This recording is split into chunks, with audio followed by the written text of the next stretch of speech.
Hey guys, my name is Kyle Herndon. I'm a second year pharmacy student here at the University of Tennessee College of Pharmacy in Memphis.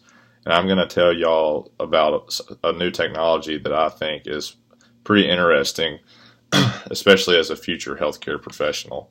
So I'm sure that some of you or one of your relatives or someone that you've known before has had a pacemaker or some other kind of medically implanted device. So to get these devices, you have to have surgeries, and you know they say that they're minor procedures, but in my opinion, a minor procedure there's no such thing as a minor procedure if you're the one that's being operated on. So you have to go in and get a surgery performed to get the device implanted, and you have to have the batteries changed in the device every so often.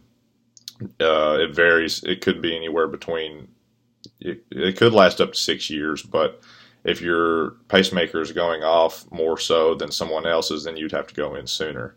So I read an article in The Economist that is talking about a way that can help prolong the battery life of these medical devices. And a guy named Hyuk Chu, he's an engineering professor at the California Institute of Technology. He's been doing some research and trying to come up with some ways to help prolong the battery life, and so you don't have to have those medical procedures to get the battery changed. So what he's done is he's done some research using what's called piezoelectric technology. And this is basically just saying that he's creating energy by using vibration. And what he has discovered is he can use the vibration from your vocal cords and when you're talking, and that energy can then go to the battery in your pacemaker or your cochlear implant or whatever kind of medically implanted device that you have. And I think that that's pretty cool. So his research first started noting that you have to have a larger sheet to have a lower frequency that is more closer to what the human voice sounds like. So this doesn't make sense though, because you wouldn't be able to put a large sheet of this metal into your body. So he's decided that you can come up with a sinusoidal shape. You can reshape the metal so it's more zigzagged, and that's a lot more manageable that you can put inside the body. So the implants, like a pacemaker, usually requires about 1/10 of a milliwatt to function, which is just about how much these sheets will produce. So it looks like it's pretty promising, and research has shown that it will work. So you might pose the question, what if you are giving this to someone who doesn't talk much? Because you have to be able to talk to stimulate enough energy to recharge the battery.